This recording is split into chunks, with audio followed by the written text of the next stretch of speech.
सर्वांनी वेक्टर्सचं एकदा रिव्हिजन करून घ्या. याच्यामध्ये आपले 4-5 लेक्चर जवळपास झालेले आहेत आणि आपण सगळे कॉन्सेप्ट ह्याच्यामध्ये डिटेलमध्ये सांगितलेले आहेत. जसं आता एकदम कॉन्सेप्ट बेस्ड छोटा क्वेश्चन पहा. नीटच्या एक्झाम मध्ये डायरेक्ट असे प्रश्न येतात. बघा इथे तुम्हाला 2 वेक्टर्स दिलेले आहेत. I cap minus 3 j cap plus 5 cap. I cap minus 3 j cap minus a cap are equal vectors. कोणत्याही क्वेश्चन मध्ये मेन की पकडत चला. आता हे 2 वेक्टर इक्वल आहेत. तर ए ची व्हॅल्यू काय असेल? तर सांगा इक्वल वेक्टरची काय डेफिनेशन होती? If you have revised it. काय होतं इक्वल वेक्टर कशाला म्हणतात? असे वेक्टर ज्याचं मॅग्निट्यूड आणि डायरेक्शन दोन्ही सेम असते. थोडं चांगलं रिव्हिजन करत जा. डायरेक्ट क्वेश्चन्स येतात. आता इथे बघा आपल्याला माहितीये समजा लेट पहिला वेक्टर ए आपण घेतला. I cap minus 3 j cap plus 5 k cap आणि दुसरा वेक्टर बी आपण मानला I cap minus 3 j cap minus 5 a k cap. आता आपल्याला काय म्हणलेलं आहे? ए वेक्टर आणि बी वेक्टर दोन्ही इक्वल आहेत. गिवन इक्वल वेक्टरचा अर्थ असतं की यांचं magnitude and direction both are same. दोन्ही सेम येतील.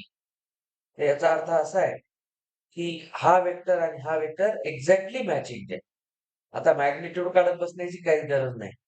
तुम्ही डायरेक्ट कम्पेअर करू शकता. जसं बघा I cap minus 3 j cap plus 5 k cap.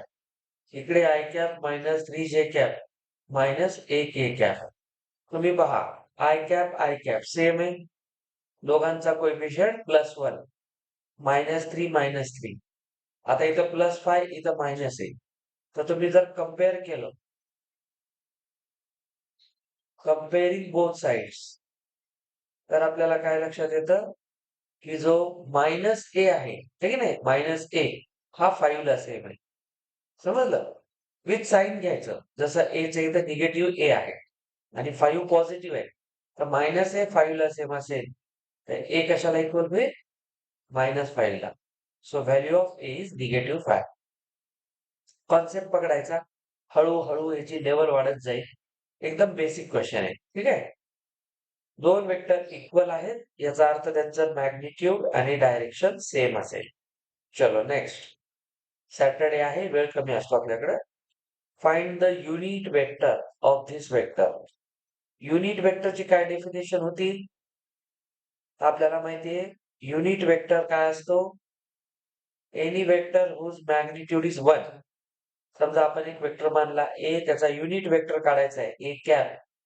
तर आपण काय करतो? दिलेल्या वेक्टरला त्याच्या मॅग्निट्यूडने डिवाइड करतो. Basic concept. तुम्हाला जेव्हा मोठे मोठे प्रश्न करायचे आहेत तेव्हा हे तुकडे कामाला येतात. ठीक आहे? ही उजळणी आहे. 1-2 आहे त्याच्यातले. तर आपण काय करू? याला इक्वेशन 1 म्हणू. आता आपण मॉड ए काढूया म्हणजे याचं मॅग्निट्यूड. ठीक आहे? म्हणजे कोणाचं mod 4i minus 3j plus के याचा मॉड काढायचा आहे. आणि मॉड कसा असतो याचा? Under root a square. लक्षात ठेवा मायनस बी स्क्वेअर आता plus b square plus c square. C कोण याच्यात? 1 आहे. के चा कोइफिशियंट. तर पहा हा झाला 16 हा 9 आणि हा 1. हा झाला √26. समजलं? ते पूर्ण इथं आलेलं आहे. दिस इज मॉड ए. आणि आपल्याला काढायचं unit vector. Unit vector A cap लिहितो आपण. तर दिलेला वेक्टर डिवायडेड बाय त्याचा मॉड. तर युनिट वेक्टर काढताना दिलेला वेक्टर ऍज इट इज लिहा आणि त्याला डिवाइड करा मॉडने. So this is required unit vector. याला कधी कधी तुम्हाला एक्झाम मध्ये दुसऱ्या फॉर्मॅटमध्ये पण देऊ शकतात. जसं आपल्याला ही पाहायची सवय आहे बाय डेफिनेशन. पण कधी कधी याला असंही देतात. प्रत्येकाचा बघा कॉमन बेस आहे की नाही तिघांचा. त्याचे कोइफिशियंट लिहित चला. हा कोण आहे? 4/√26 आय कॅप. -3 बाय प्रत्येकाला सेपरेट करा जे कॅप प्लस 1/√26 के कॅप असा ऑप्शन देऊ शकता. मी ऑर मध्ये लिहिलेलं आहे. समजलं? तर असाही ऑप्शन राहू शकतो, असाही राहू शकतो. मागच्या क्वेश्चन मध्ये कॉन्सेप्ट काय होता? Vectors are equal. प्रत्येक कॉन्सेप्टवर क्वेश्चन आहे, समजून घ्या. इक्वल वेक्टर मध्ये मॅग्निट्यूड आणि डायरेक्शन दोन्ही सेम ठेवा. व्हिडिओ पाहिला का तू? नाही, खूप आहे. सगळे व्हिडिओ आहेत.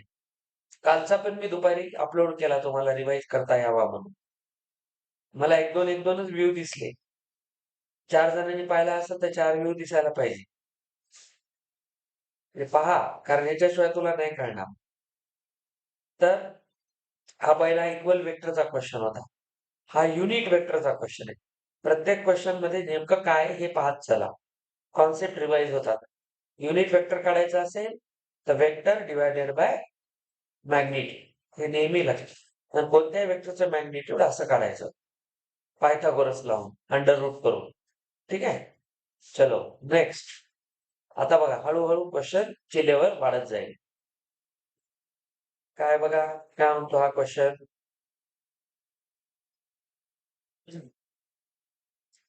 एक वेक्टर आहे ए आणि हा b. Find vector having the same magnitude as b and parallel to a. Parallel to a काय असतो? याच्यासाठी एक गोष्ट, पॅरलल मध्ये आपण 2 गोष्टी पाहिल्या होत्या, आठवा. पॅरलल वेक्टर काय करतात? एकतर त्यांचा रेशो सेम असतो, a1/a2, b1/b2, c1/c2. आठवते? रिवाइज केला असेल तर. अदरवाईज पॅरलल वेक्टर मध्ये अजून कॉन्सेप्ट आहे. या क्वेश्चन मधून समजून घ्या. आधी तो काय म्हणतो? हा वेक्टर ए आहे, हा बी आहे. चला, let us write vector a that is 4i + 3j cap असेल. आणि b vector, find the vector having the same magnitude as b. तर बी वेक्टर आहे 24i + 7j. आता आपल्याला याचं मॅग्निट्यूड काढायचंय. मॅग्निट्यूड आत्ताच मागच्या क्वेश्चन मध्ये काढला आपण. असतो a² + b². 24, 7 हा पायथागोरियन ट्रिपलेट आहे. कोणता असतो? 24, 7, 25. 3 असतात. जर नाही आठवलं, लहानपणापासून शिकायला 7वी 8वी पासून, हा 576 असतो स्क्वेअर, हा 49 असतो. यांची सम 625 येते, म्हणजे याचा स्क्वेअर रूट 5 येतो. तर वेक्टर बी चं मॅग्निट्यूड आलं 25. ठीक आहे. आता आपल्याला काय म्हटलेलं आहे, क्वेश्चन काय म्हणतो पहा. जे क्वेश्चन न मागितलंय ते देत चला, एक्स्ट्रा डोकं लावायचं नसते. हा म्हणतो असा वेक्टर सांगा ज्याचं मॅग्निट्यूड कोणासारखं आहे? ए सर. ठीक आहे, ए सारखं आहे.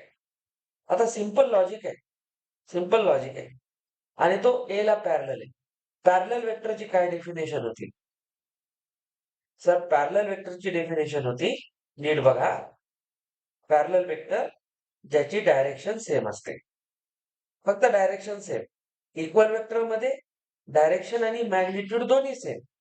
मी जर असं म्हणलं एक वेक्टर आहे ए, दुसरा आहे बी, तर बघा दोन्ही पॅरलल आहेत की नाही? एकाच डायरेक्शन मध्ये जात आहे. इक्वल म्हणलं असतं तर ए आणि बी सेम लेंथचे झाले असते, पण इथं तसं नाहीये. पॅरलल, पॅरललचा अर्थ लेंथ डिफरंट राहू शकते. आता बघा, याचं मॅग्निट्यूड कळलं, बी ला इक्वल आहे, आणि डायरेक्शन कळली, तर कोणताही वेक्टर लिहितात कसा? मॅग्निट्यूड इंटू डायरेक्शनच लिहितात ना. वेक्टरची डेफिनेशन आहे. वेक्टर लिहितात कसा? त्याचा मॅग्निट्यूड इंटू डायरेक्शन. तर संपलं. आता मॅग्निट्यूड काढलं तुम्ही वेक्टरचं, किती आहे? 25. आणि त्याला डायरेक्शन कोणाची द्यायची? ए ची डायरेक्शन. आणि कोणत्याही वेक्टरची डायरेक्शन म्हणजे काय? कोणत्याही वेक्टरची डायरेक्शन म्हणजे युनिट वेक्टर. आता कोणाची डायरेक्शन काढायची? ए ची. पॅरलल टू ए आहे ना, तर ए ची डायरेक्शन. नाव डायरेक्शन ऑफ ए ती असेल ए कॅप. ठीक आहे, that is a vector divided by mod a. आता आपण मागचे क्वेश्चन मिक्स करेल, बघा लेवल वाढत जाते हळूहळू. तर वेक्टर ए कोण आहे? 4i प्लस 3j हा वेक्टर झाला आणि याचा मॅग्निट्यूड 4चा स्क्वेअर प्लस 3चा स्क्वेअर म्हणजे 4 3 5 पाय येते आठवा पायथागोरियन ट्रिपलेट आहे त्याचा मॉड आला 5. आता मला सांगा एचं डायरेक्शन आलं दिस इज डायरेक्शन युनिट वेक्टर आहे ना हा एचं डायरेक्शन आलं आणि बीचं मॅग्निट्यूड आलं तर आपल्याला काय माहिती required vector therefore required vector कसा आहे ज्याचं मॅग्निट्यूड कोणाचं आहे बीच आहे त्याची डायरेक्शन कोणाची आहे एची आहे हा वेक्टर आहे तर कोणताही वेक्टर काय लिहितात मॅग्निट्यूड इंटू डायरेक्शन तर मॅग्निट्यूड किती आहे 25 आणि डायरेक्शन ही आहे 4i प्लस 3j बाय 5 ठीक आहे ते काम करा हे असं आहे ना असं आहे तर इथं डिवाइड करा किती आलं 5 4i प्लस 3j आता मल्टिप्लाय करा स्केलर मल्टिपल आठवते 20i plus 15j so this is our required vector आता हा असा वेक्टर काढला आपण याचं मॅग्निट्यूड बी एवढं आहे बघा ह्याचं जर मॅग्निट्यूड काढला तर 25 येतं आणि याचं डायरेक्शन ए एवढं आहे म्हणजे असं पण करता येते एका वेक्टरला दुसऱ्या वेक्टरच्या फॉर्म मध्ये एक्सप्रेस करता येतं आणि हा मेन मुद्दा आहे तुम्हाला कोणाचं तरी मॅग्निट्यूड म्हणतील याचं डायरेक्शन घ्या म्हणतील म्हणजे हे उधारी घेत फिरणारा माणूस आहे तुझ्याकडून हे घेतलं याच्याकडून हे घेतलं तुझं मॅग्निट्यूड दे तुझं डायरेक्शन दे तुझी वही दे तुझं पेन दे असा प्रकार आहे तर हा वेक्टर या पद्धतीने तयार होईल मी याला पॉज करतो बघून घ्या आता या क्वेश्चन मध्ये तुम्हाला संधी आहे तुम्ही जे शिकलात ते अप्लाय करण्याची पहा काय म्हटलेलं आहे find the sum of vectors a and b तर ए वेक्टरचं मॅग्निट्यूड बघा किती आहे 4 युनिट्स इथं 4 येईल बीचं मॅग्निट्यूड 3 युनिट्स मॅग्निट्यूड म्हणजे याची लेंथ आणि मग तो काय म्हणतो find the direction of sum vector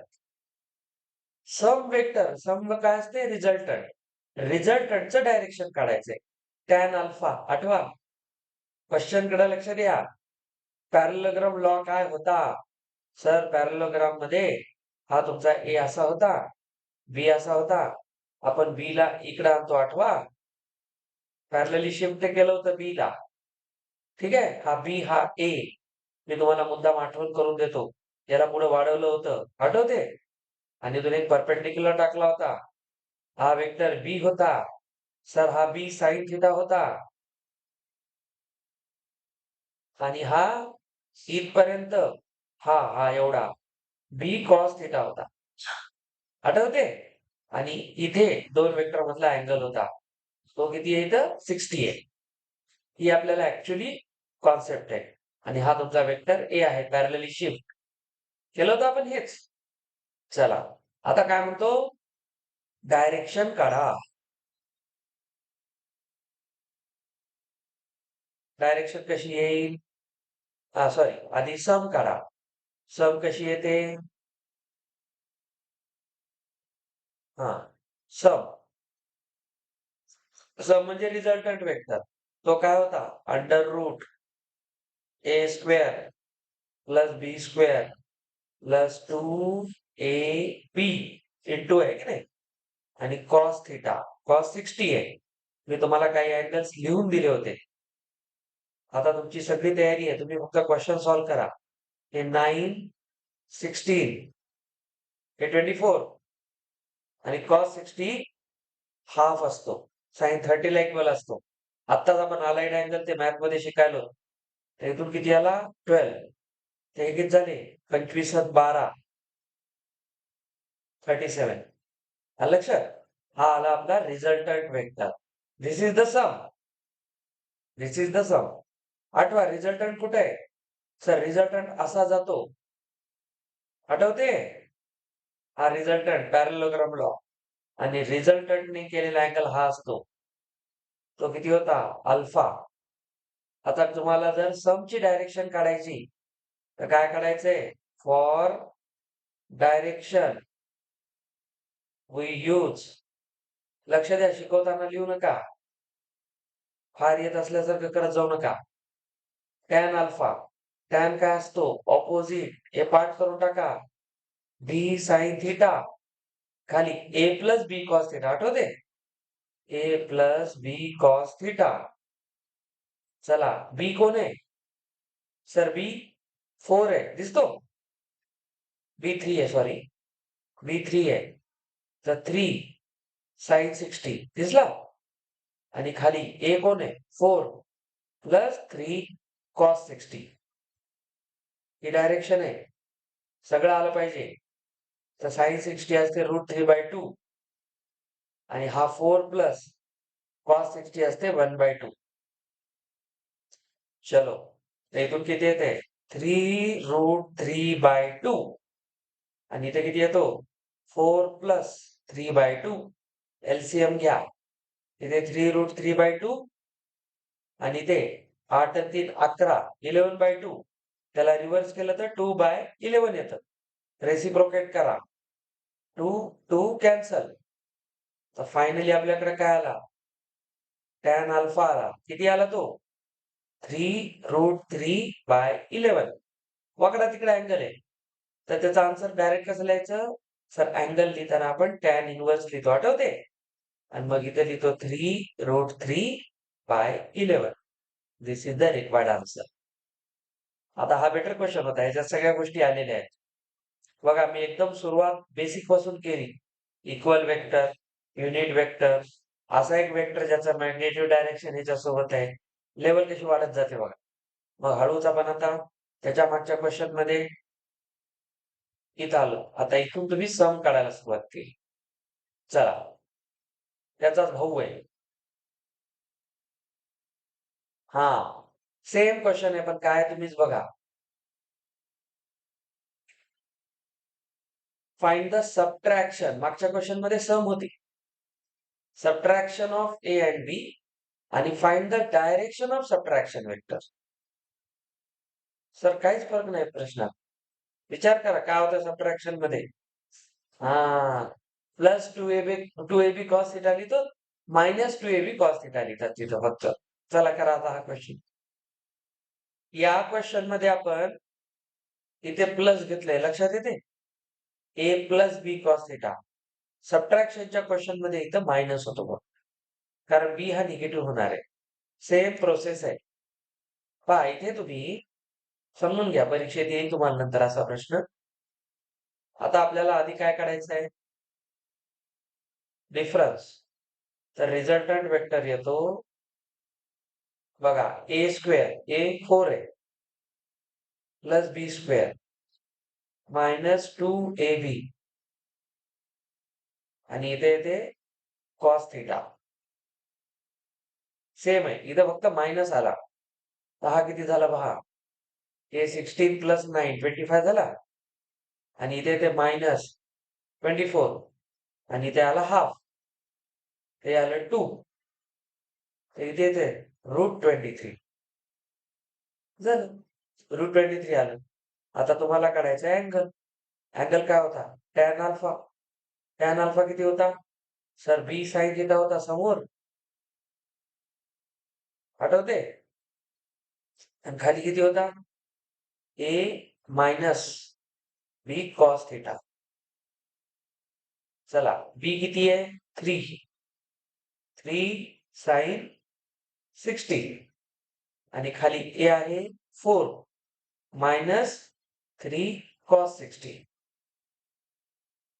आगे बढ़ो इथून काय येतं 3 हा आला √3/2 इथे या 4 आणि हा झाला 1/2 तर इथून 3√3/2 खाली 4 -3/2 नेक्स्ट स्टेप मध्ये 3√3/2 इंटू केलं हा किती येतो 8 मधून 3 गेले 5 म्हणजे 2/5 2 2 कॅन्सल इथं आला 3√3/5 ही व्हॅल्यू कशाची आहे टॅन अल्फा अँगल येतो झालं तर फायनली अँगल किती येतो टॅन इनवर्स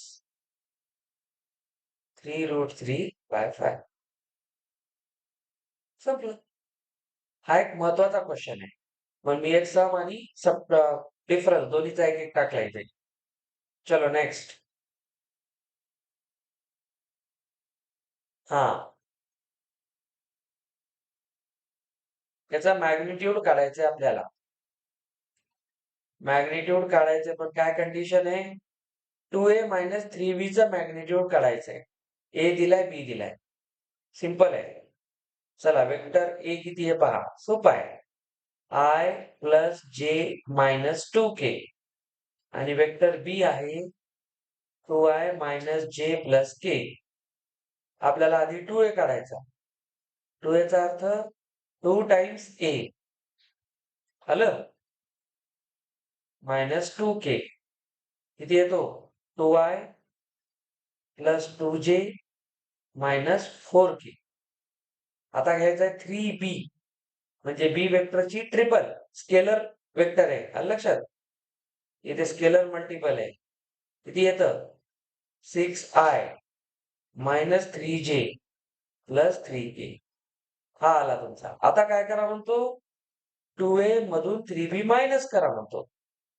तर 2a म्हणजे वरचा vector, 2i plus 2j minus 4k.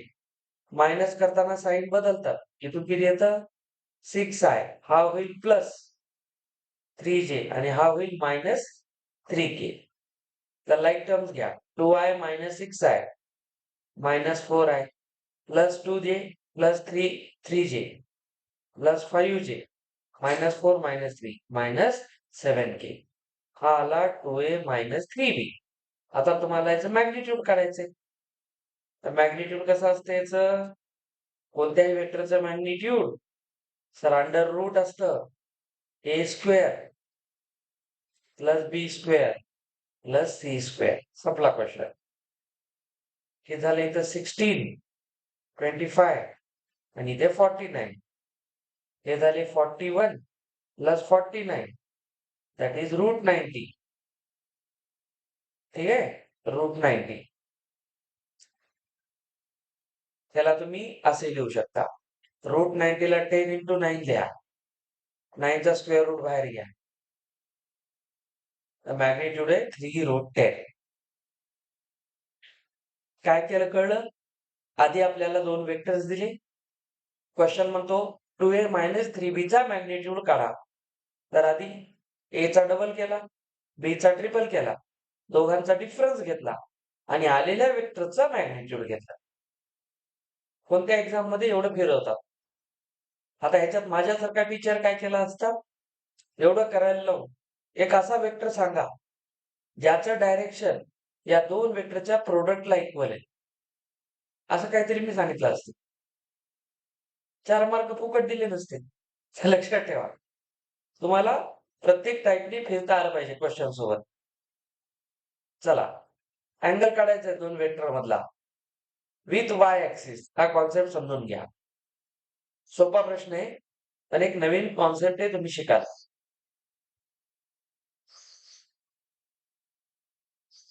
पहा काय म्हणतो हा.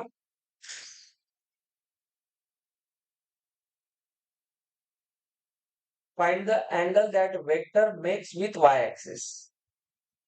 तुम्ही इमॅजिन करा 2 प्लस 3 मायनस के कुठे येत असेल?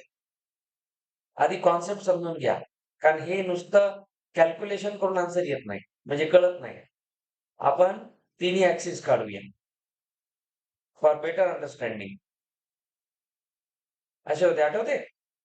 किंवा ज्यांना अडचण आहे त्यांनी असं समजून घ्यायला.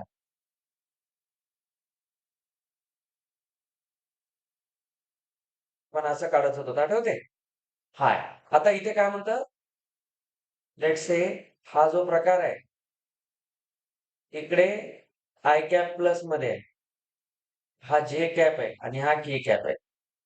त्यांचे युनिट वेक्टर्स आहे, डायरेक्शन देणार आहे.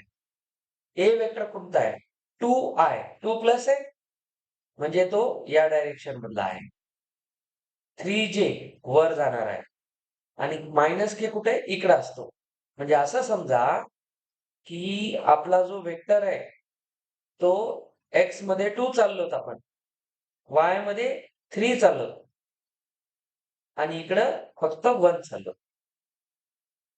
म्हणजे लेट्स से इथं कुठेतरी आहे. मायनस के इकडे असेल हा.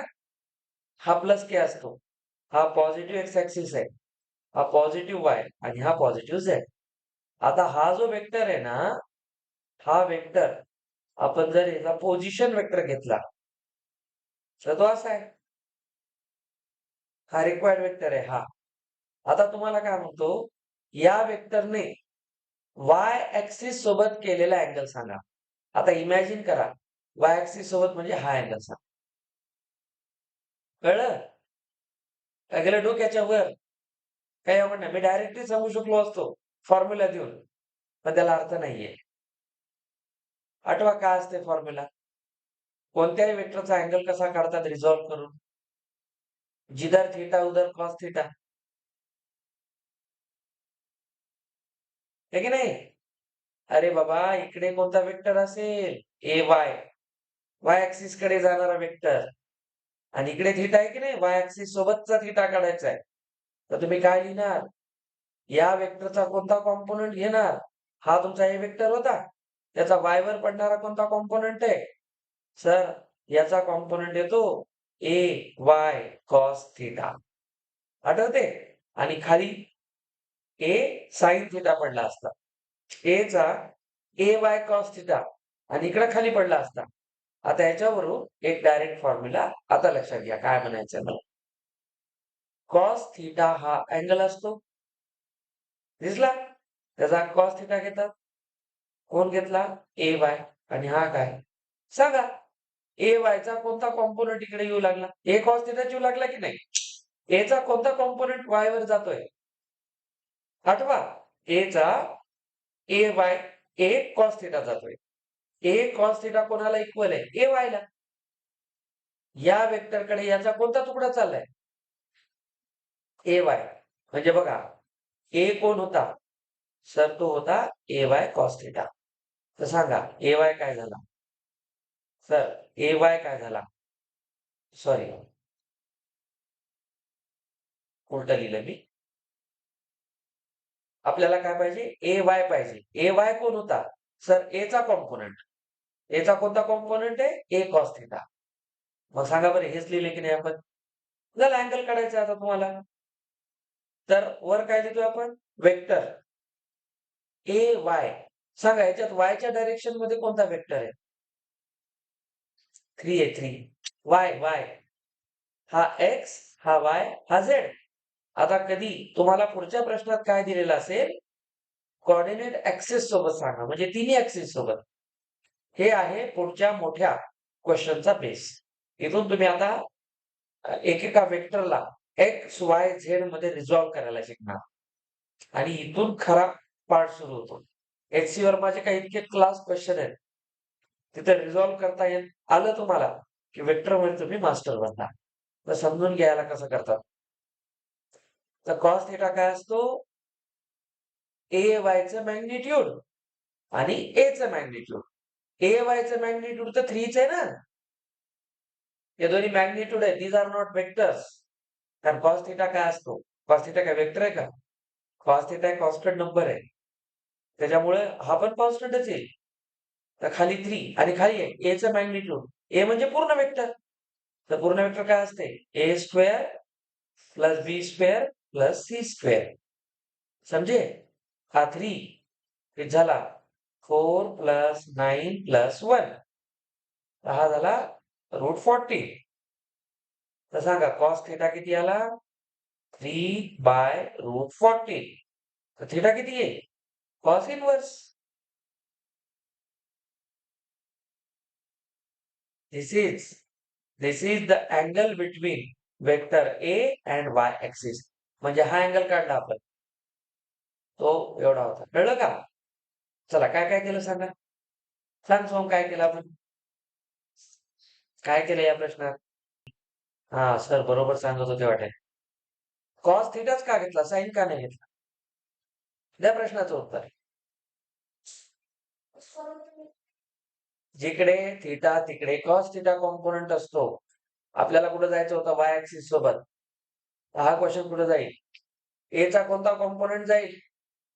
ए वाय कोण आहे? ए चा कॉस थिटा. चला एक्स ऍक्सिस सोबत हा क्वेश्चन कसा सॉल्व्ह होईल? आता साईन लावावं लागेल. बरोबर आहे. कॉस कुठं चाललाय?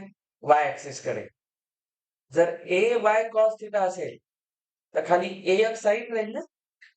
तुम्हाला काय शिकलो होतं रिझोल्यूशन मध्ये?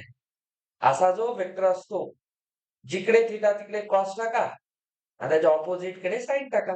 तर आपला इथे या वेक्टरचा इकडे वाय ऍक्सिस होता. तर इकडे कोण गेला? कॉस. इकडे खाली कोण येईल? साईन. आणि जर थिटा खाली असता तर खाली कॉस वर साईन. सिंपल लॉजिक आहे. तुम्हाला आधीच सांगितलं होतं, अरे बाबा जिकडं थिटा तिकडे कॉस थिटा. फेकून द्यायचा, असा दगड फेकून मारायचा जोरात. कधीच उत्तर चुकत नाही. वाय ऍक्सिस सोबत विचारल्यामुळं वर वायचा मॅग्निट्यूड 3 लिहिलेला आहे. लक्षात यायले? आता हाच क्वेश्चन एक्स ऍक्सिस म्हणला असतं, तर मी अँगल एक्स कडे टाकला असता आणि मग खाली मी कॉस घेतला असता. पण वर न्यूमरेटर मध्ये 3 घेतला नसता. एक्सचा कोएफिशियंट +2 घेतला असता.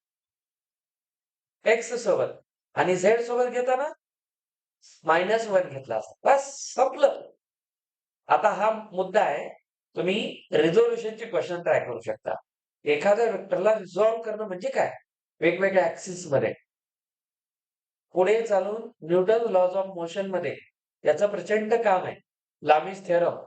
तिथं आपण शिकतो, एखादी लटकवलेली वस्तू आहे, ती इक्विलिब्रियम मध्ये आहे, म्हणजे कुठंच हलत नाही, तर तिच्यावरचा नेट फोर्स 0 करा.